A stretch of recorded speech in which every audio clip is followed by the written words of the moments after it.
everybody, welcome to Rogues Reads Day 5, Salem Public Library's virtual book club for kids in 4th through 8th grade. I'm Miss Renee. Well, Rogue was right here. He's gone away because, he's a cat. So Griffin's filling in for him. Hi, Griff. Griffin's an old man, so he doesn't get too excited about things. Daisy Ray's back there behind me looking out the window.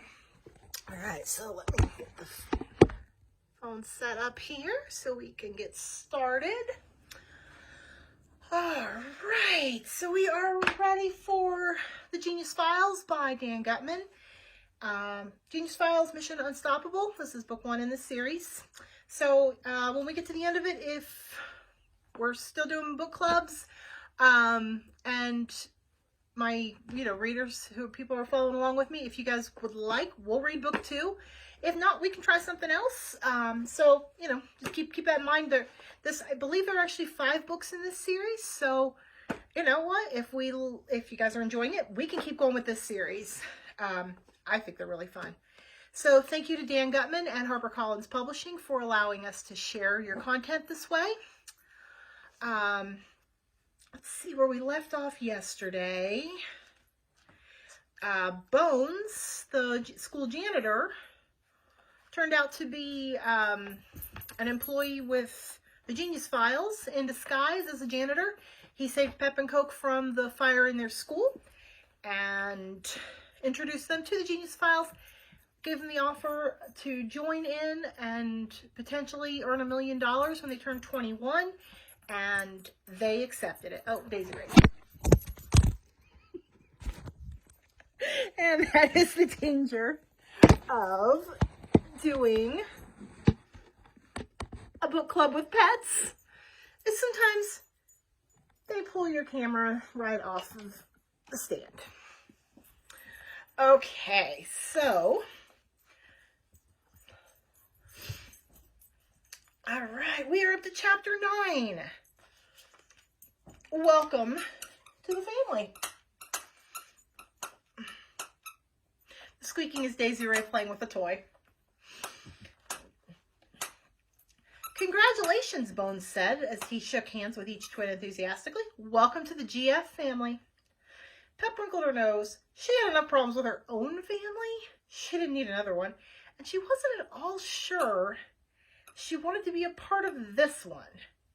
Bones pulled aside a large piece of cardboard on the floor of the garage. There was a wooden door underneath. He yanked it open, revealing stairs that went down. Bones climbed into the hole and beckoned the twins to follow. So this is where you keep the real spy stuff at, Coke said, looking around. There were cameras, tools, and all kinds of equipment lining the shelves of the walls in the cramped room. You might say that. Coke picked up 2 staple guns. What do they shoot? He asked. Laser beams? Put those down, Bones said sternly. They shoot staples, you idiot, Pep told her brother. Okay, relax. He's not going to let me pick him up. Rogue is here now. He came back. So this is book club. He should be here. We have a very short initiation ceremony that all new recruits have to go through, Bones told them. I hope you don't mind. It's no big deal. Doesn't involve jumping off a cliff or setting our school on fire, does it? Pep asked nervously. No, nothing like that, said Bones. All you have to do is turn around to face the wall and make the sound of the letter Z in your throat. Zzz,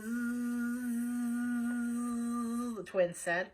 While they were making the sound, Bones picked up the 2 staple guns Coke had been fooling with.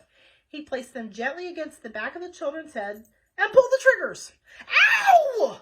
Are you crazy? Coke said after spinning around to see Bones holding both staple guns. What's your problem, man? You stapled my head, Pep shouted. I can't believe you would do that. I did not staple your head, Bones explained calmly.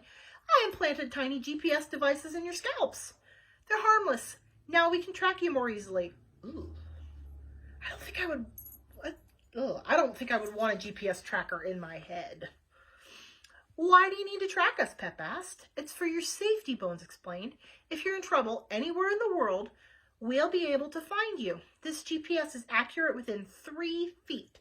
Dr. Warsaw designed it personally. Someday everyone will have one. Great. Coke said glumly, rubbing the back of his head. Isn't that an invasion of privacy? Pep asked. Strictly speaking, I suppose it is, Bones admitted. But we feel the advantages outweigh the disadvantages. Hey, why did you tell us to make the Z sound? Coke asked. So you wouldn't notice the staple guns, Bones said. Listen, before I send you home, I want to give you something, a small token of our appreciation. You already implanted a small token of your appreciation in each of our heads, Pep said. Bones went over to a shelf and came back with a shopping bag. What is it? Coke asked. Some kind of a gun that's hidden inside a candy bar or something? Goodness, no, Bones said. We can't be handing out guns to children, now can we? He pulled a frisbee out of the bag. It said, TGF Flying High on it. You're giving us a frisbee? Pep asked, puzzled. We had some left over from the company picnic, Bones explained. Excuse me one moment. No. Daisy Ray was trying to knit. I left a ball of yarn where she could reach it. I keep telling her she doesn't know how to knit, but she keeps trying. Okay, back to our story. It's not a frisbee, you dope, said Coke. That lady Maya had one of these up on the cliff, remember? It's a frisbee grenade. We can throw this sucker at bad guys and totally waste them. Maya's frisbee grenade was a prototype, Bones told them. They cost $50,000 each. We could never afford to hand them out casually. Budget cuts, you know. And they're very dangerous, too. You haven't been trained to use them. Then I'll bet the frisbee shoots lasers, huh? Coke said. Like you throw it and it zaps everything within 50 feet? That is cool. Where's the on-off switch? That would be cool. It doesn't shoot lasers, Bones said. It doesn't turn on or off. Then it must give off a magnetic force field or something, right? Or when you throw it, it sprays some vile stuff like a skunk does? It doesn't give off a force field, Bones said. It doesn't spray anything. You just fling it. I get it, Coke asked. After you chuck it, razor blades pop out of the sides, and when it reaches the victim, it can slice a man's head off like a knife going through a hunk of cheese. That's awesome. No, it's nothing like that, Bones told Coke. It's a toy. You throw it to somebody and they catch it. Then they throw it back to you. Something fun for you to play with in your travels. The only thing you can kill with this time. No razor blades? Coke said, disappointed. No laser beams or force field? Just plastic, Bones said. Plastic explosives? Coke asked hopefully. I heard about them. They're invisible to metal detectors. Nope. Just plain old plastic. Coke looked at the frisbee. Well, this thing is lame, he decided. You're giving us a frisbee, Pep said. We're expected to go out and protect the free world with a frisbee? I don't even know how to throw a frisbee. It's just for fun, Bones told the twins. You're kids. Don't you want to have fun? Here, I have a deck of cards for you, too. A deck of cards, Pep said. What am I supposed to do with that? I know, Coke said. The playing cards contain the secret codes to launch a nuclear attack, right? No, Bones said. I think they're just plain old playing cards, Pep told her brother, disappointed. What, is each card actually a video camera? Coke asked. That is ingenious. How do you fit the camera into such a thin piece of cardboard? We don't. It's just a... Don't tell me, Coke said, holding up his hand. The edges of the cards are coated with poison. When you flip them at somebody, they get a paper cut. The poison enters their bloodstream and they die within 30 seconds. Am I right? No. 60 seconds? Look, you've got to understand, Bones said. The Genius Files project doesn't have a lot of money. These are just going away presents I'm giving you. It's like a goodie bag you get when you go to someone's birthday party. Don't we get any real weapons to use so we can defend ourselves? Coke asked. No. Here, take some fruit too. Thank you, Pep said graciously. This is all very generous of you. Are there bombs inside the fruit? Coke asked. No, you eat it, Bones said wearily. Now listen, because this is very important. You will not tell your parents anything I have told you. You will not tell your friends. You are undercover. There appears to be some extremely dangerous people out there who want the Genius Files to fail. Do you understand? I understand, Pep said. When are we going to see you again, Coke asked. Soon, hopefully. Or maybe never. Could you be more vague? Asked Coke. Would you like a ride home? Bones asked. It's a short walk, Pep said. The twins took their goodie bag and climbed back up the ladder into the garage. Bones yanked open the creaky door and let them out. Goodbye, Bones said, and good luck. The twins left the garage and had walked about 10 yards when Pep stopped. "What did we just get ourselves into?" she asked her brother. "Relax," Coke replied. "I have a feeling this is going to be cool. We're going to be like spies. Hey, I thought of a new name for myself. From now on, I want you to call me Ace Fist." "What?" "Ace Fist," Coke repeated. "That would be a cool nickname. Doesn't it sound like an action hero? Ace Fist, secret agent." "It sounds stupid," Pep told her brother. "That's what it sounds like." "You're just jealous because you didn't think of it." "I am not." R2. The twins were jawing back and forth when a flash of light came from the garage they had just left. As they turned to look, a huge orange fireball rocked them backward as the entire building exploded in a shower of bricks, dirt, glass, wood, and concrete. Coke and Pep dove to their left into a ditch at the side of the parking lot. When things explode in the movies, it's usually shown in slow motion. You see debris gracefully floating through the air. It takes about 10 seconds for everything to hit the ground. In real time, it's a different story. Explosions aren't beautiful. After the initial flash of light, it's pretty much finished. The building is there, and then it's gone. Tiny pieces of the building were flying everywhere like bullets. The whole thing was over before Coke or Pep even realized what had happened. "Bones!" they screamed. Bones was still in the garage. Oh no. One sec. Chapter 10, Manifest Destiny. Well, now it looked as if the two people who could help the McDonald twins were both dead. Maya, the woman in red who'd saved their lives up on the cliff, had been shot in the neck with a poison dart, and now Bones, blown to pieces. For a moment, Coke thought about becoming Ace Fist, the action hero, and running back into the garage to save Bones. But the building had been obliterated. Nothing was left. There was no way anybody could have survived the blast, and it would be risky to try. Whoever set off that explosion was, in all probability, trying to kill him and his sister. The smart thing to do would be to get out of there as quickly as possible. "Do you think it's our fault that Maya and Bones are dead?" Pep asked as they ran home. "Maybe we're bad luck." "Of course it's not our fault," Coke told her. "It's their fault. They're the ones who put us in danger. The people who have been trying to kill us just got them instead. No wonder Dr. Warsaw decided that it's up to kids to save the world. Grown-ups have no idea what to do." On the inside, though, both twins felt a twinge of guilt. Maya and Bones had been trying to help them. Now they were gone. Coke and Pep were on their own. There was a chill in the air as they got closer to home. Coke wished he hadn't so gallantly ripped his t-shirt in half when they were trapped in the burning school. It felt cold now. "Do you think Mom and Dad know what happened at school?" Pep asked her brother. "Are you kidding?" he replied. "Aliens could land on our front lawn and Mom and Dad wouldn't notice. I bet all the parents were called. Mom and Dad probably didn't pick up the phone or check their email." In fact, Dr. McDonald had checked his email. An emergency message had gone out to the parents telling them the school had burned down after everyone left for summer vacation. Dr. McDonald assumed it was another one of those internet hoaxes he received all the time. He deleted it from his inbox with a laugh. When the twins finally got home, their parents barely noticed them. They were in the middle of a heated discussion on the front lawn.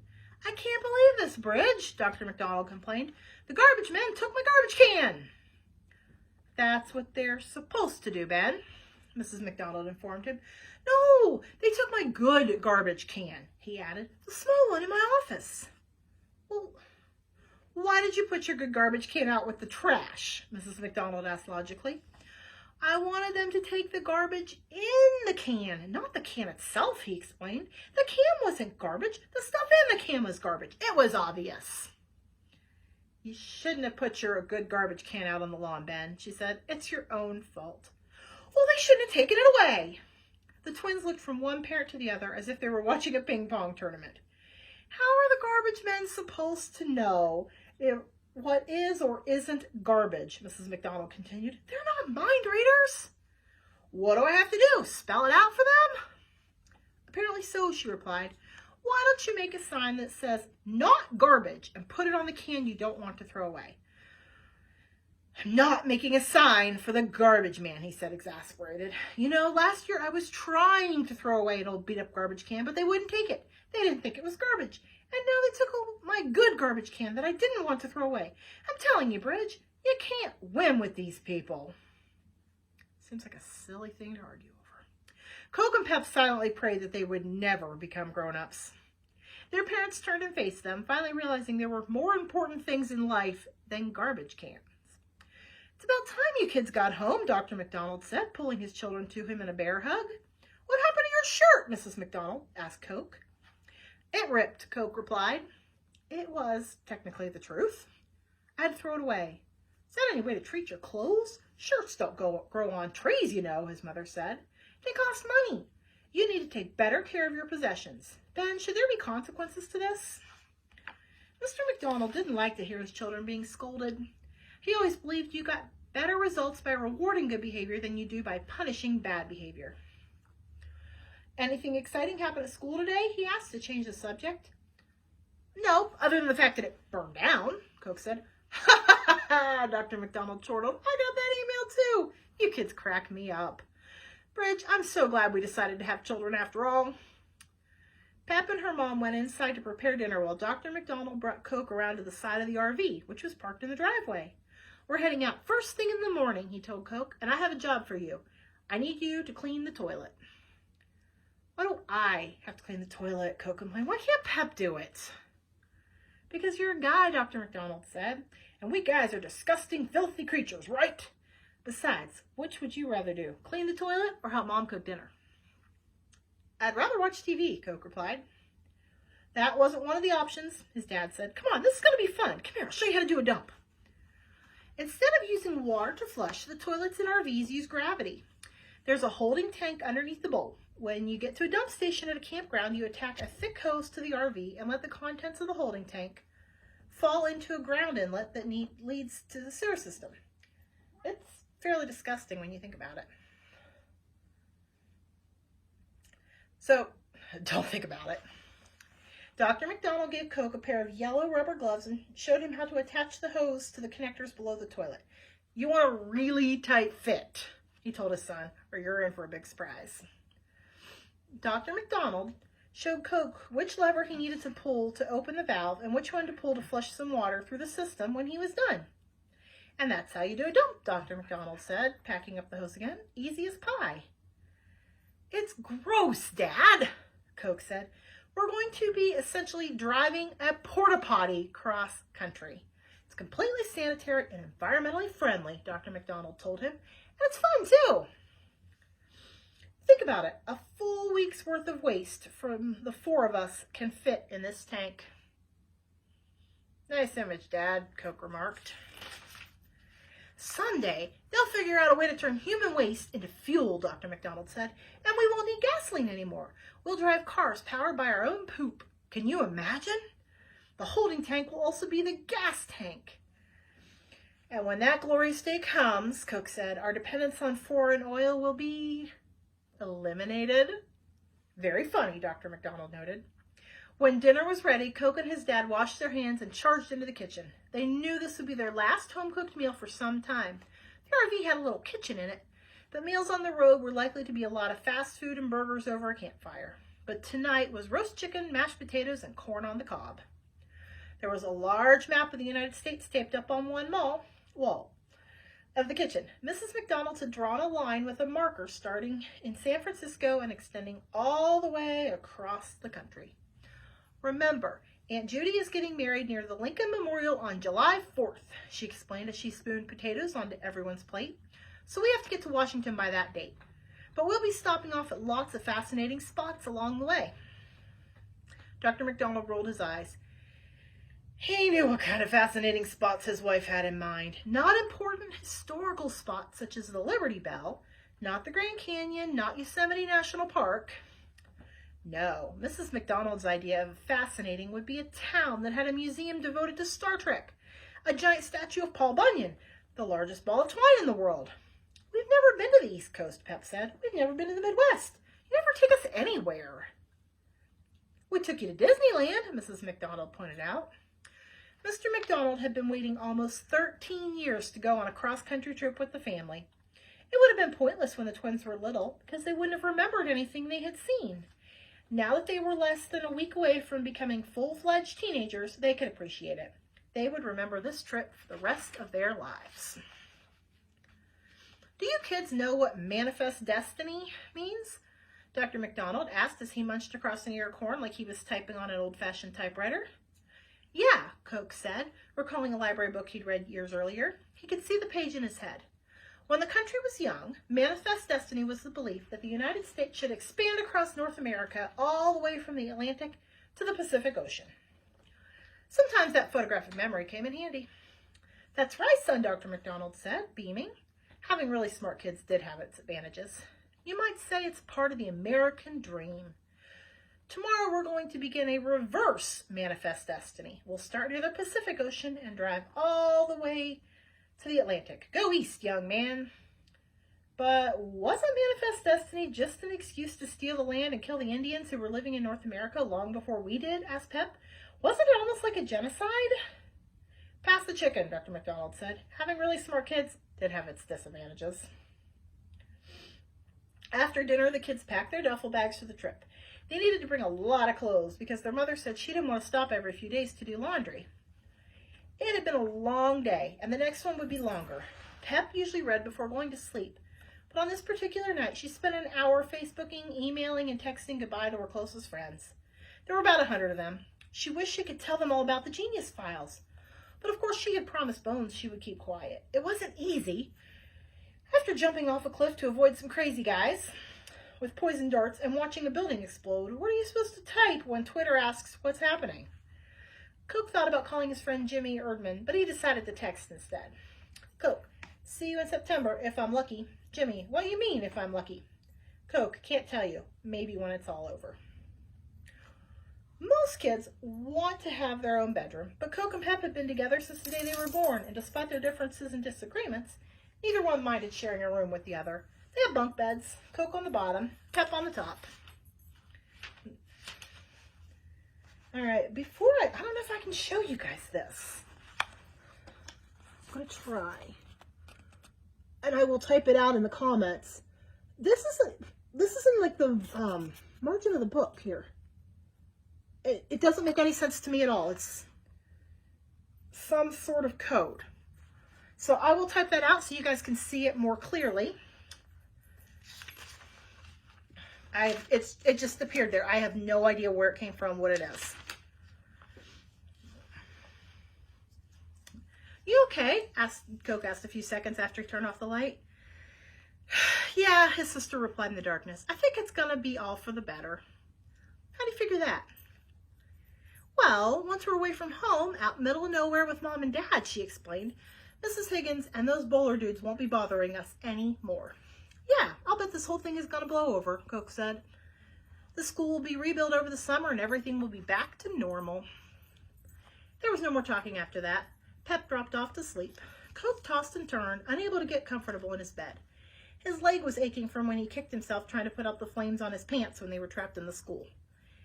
That reminded him of all they had been through in the last 24 hours, which made it even harder to fall asleep. He punched his pillow and flipped it over. That's when he discovered an envelope tucked neatly underneath the pillow. He picked up the flashlight that was always under his bed and tore open the envelope. There was a note inside. And this is what it said. And here's another one of these weird codes. It doesn't spell anything that I can recognize. I don't know if it's a foreign language, if it's a code. I don't know. But that is where we're going to stop for today. All right, so your first task, your first activity, I'm going to type up those 2 pieces of code or whatever they are. Take a look at them. See if you can't figure out what it's trying to say. Who put this code under Coke's pillow? How'd they get in his house? That part worries me. So try and work out the code. You got all weekend to work on it. This is the first time we're going to see a code in this book. We're going to come across some more as we continue on. Design your spy frisbee. This is my next one for you. There are some really cool ideas. Well, there was the frisbee grenade that Maya used. The idea of like the razor blades, which is kind of gross. But what kind of spy frisbee would you design? Tell me about it. Whatever you're going to do with your spy frisbee in the comments. And the GPS thing in the back of their head. Ow, that just sounds painful. I don't know. What do you guys think? would you want to have a GPS in the back of your head? So, I mean, you know, my smartphone, and I wear a Fitbit a lot of times, they have GPSs in them, but I can take them off or put my phone down. I don't know. That seems a little weird. What do you guys think about the idea of having a GPS tracker on you all the time? I guess it could keep them safe, but I don't know. What do you guys think? That's just some discussion there. So we'll be back Monday afternoon at 4:30 for the next section of our book. Pep and Coke are finally heading out on their road trip, going cross country with their parents in the rolling porta potty. So I hope you guys have enjoyed this week of stories, and we'll be back next week to finish the book. Have a wonderful weekend. Stay safe, stay healthy. Rogue joined us this time, and we'll see you next week. Bye.